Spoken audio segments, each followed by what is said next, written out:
Hello students, आज हम तीसरा टोकन डिस्कस करेंगे जिसका नाम है लिटरल। लिटरल क्या होता है? Data items having fixed value is called literal. ऐसा डेटा आइटम जिसकी फिक्स वैल्यू हो। फिक्स वैल्यू का मतलब कांस्टेंट वैल्यू। जैसे कि आपने सबने मैथमेटिक्स में पढ़ा होगा पाई। पाई की वैल्यू कितनी होती है? 3.14। कभी चेंज होती है क्या? ये नहीं होती है। तो ऐसे ही डेटा आइटम्स को हम क्या कहते हैं? लिटरल्स। अब लिटरल्स तीन तरह के होते हैं: string literal, Boolean literal, numeric literal. अब सबसे पहले अगर स्ट्रिंग लिटरल की बात करें, स्ट्रिंग का मतलब क्या होता है? Group of characters. आप जैसे कि अगर कोई भी वर्ड लिखते हैं, जैसे कि मैंने लिखा पाइथन, ये क्या है? एक कैरेक्टर से ज़्यादा है तो वर्ड हो गया ना ये। अगर a set of characters is called string. अगर एक कैरेक्टर से ज़्यादा, एक अल्फ़ाबेट से ज़्यादा कुछ डबल कोट्स में लिखा हो तो उसको हम क्या कहते हैं? स्ट्रिंग कहते हैं। तो स्ट्रिंग लिटरल्स जो होते हैं वो डबल कोट्स में लिखे जाते हैं। जैसे कि देखिए, string literal is written in double quotes. ये डबल कोट्स होते हैं, ये डबल कोट्स हैं जिनको आप डबल इन्वर्टेड कॉमास भी बोलते हैं। ये डबल कोट्स होते हैं। अब देखो, जैसे कि मैंने पाइथन के इंटरेक्टिव मोड पाइथन लिखा है तो ये एक स्ट्रिंग लिटरल है। स्ट्रिंग लिटरल की एक खास बात और है, एस्केप सीक्वेंसेस। एस्केप सीक्वेंसेस जो होते हैं वो किससे रिप्रेजेंट करे जाते हैं? बैक स्लैश से। ये बैक स्लैश है, ये बैक स्लैश है, ये backslash R, backslash T, backslash V, ये कॉमनली यूज़ होते हैं। बैक स्लैश आर जो होता है वो कैरेज रिटर्न के लिए होता है। बैक स्लैश टी जो होता है टैब के लिए होता है, आप स्पेस देते हो। और बैक स्लैश वी जो होता है वो वर्टिकल के लिए होता है। बुलियन लिटरल, बुलियन लिटरल जो होता है वो क्या रिटर्न करता है? केवल ट्रू या फॉल्स। यहाँ पर ट्रू का मतलब होता है 1 और फॉल्स का मतलब होता है 0। तो बुलियन लिटरल जो होता है वो वैल्यू किस में रिटर्न करता है? या तो 0 में, या तो ट्रू में, या फॉल्स में। और न्यूमेरिक लिटरल तो हम सभी जानते हैं जिसके अंदर नंबर्स होते हैं। फिर हम चलते हैं ऑपरेटर्स। फोर्थ टाइप का जो टोकन है उसका नाम है operator. The computation which is applied on variable is called operator.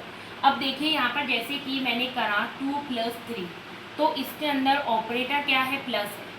इसके अंदर ऑपरेटर क्या है? प्लस है। और 2 और 3 क्या है? यहाँ ऑपरांड है। इनको क्या कहते हैं? ऑपरांड। OPERAND, ऑपरांड। या हम ये भी कह सकते हैं कि ऑपरेटर रिक्वायर्स ऑपरांड टू वर्क। कभी भी ऑपरेटर, मान लो जैसे मैंने प्लस लिख दिया तो क्या इस पर वर्क करेगा? नहीं। ऑपरेटर के साथ साथ ऑपरेंड होना भी जरूरी है। तो 2 और 3 क्या है? यहाँ ऑपरेंड है। और प्लस क्या है? ऑपरेटर। यहाँ माइनस भी हो सकता है, यहाँ डिवाइड भी हो सकता है, और यहीं मल्टीप्लिकेशन भी हो सकता है। बहुत सारे ऑपरेटर्स होते हैं। तो अब ऑपरेटर की दो कैटेगरीज होती है। Unary operator. यूनरी का मतलब क्या होता है? जो कि एक ही ऑपरेंड के साथ वर्क कर सके। जैसे कि प्लस और माइनस। जैसे आपने लिख दिया +3 तो इसका मतलब क्या होता है? 3। मैंने लिख दिया -3 तो इसका मतलब क्या होता है? -3। तो ऐसे ऑपरेटर जो कि एक ही ऑपरेंड, अब इसके अंदर एक ही ऑपरेंड है, देखिए +3, तो ये तो ऑपरेटर, और ये 3 क्या है? ऑपरेंड है। और माइनस क्या है यहाँ पे? ऑपरेटर। 3 क्या है? ऑपरेंड। तो यूनरी ऑपरेटर ऐसे ऑपरेटर्स होते हैं जिनको एक ऑपरेंड की जरूरत होती है, और वो दो तरह के होते हैं, प्लस या माइनस। सेकेंड कैटेगरी आती है बाइनरी ऑपरेटर्स। बाइनरी ऑपरेटर्स जो होते हैं उनको 2 ऑपरेंड्स की ज़रूरत पड़ती है वर्क करने के लिए। क्या? 2 ऑपरेंड की ज़रूरत पड़ती है वर्क करने के लिए। जैसे कि मैंने आपको अभी एग्जांपल बताया, और एग्जांपल बता देती हूँ। 5 + 4, तो यहाँ पर 5 और 4 तो क्या है? ऑपरेंड। और प्लस क्या है? ऑपरेटर। तो 2 ऑपरेंड के साथ एक ऑपरेटर वर्क करा। अगर हम इसको रन करेंगे तो क्या मिलेगा हमको? नल। अब बाइनरी ऑपरेटर्स की फर्स्ट कैटेगरी है अरिथमेटिक ऑपरेटर। अरिथमेटिक ऑपरेटर कौन से होते हैं? Addition, subtraction, multiplication, division, modulus, floor division और एक्सपोनेंट, जिसमें सबसे ज़्यादा हमारे काम आते हैं एडिशन, सब्ट्रैक्शन, डिवीजन और मल्टीप्लिकेशन। फिर नेक्स्ट है बिटवाइज ऑपरेटर। आपको मालूम होगा कि कंप्यूटर जो होता है वो 0 और 1 के फॉर्म में सब कुछ पढ़ता है, जिनको हम कहते हैं बाइनरी लैंग्वेज।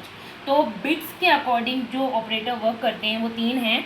ये है बिटवाइज एंड, इसको इस सिंबल से डिनोट करते हैं। बिटवाइज एक्सऑर, इसको इस सिंबल से डिनोट करते हैं। और बिटवाइज और, उसको इस सिंबल से डिनोट करते हैं। ये सिंबल हमारे कीबोर्ड पे अवेलेबल होते हैं। Thank you so much.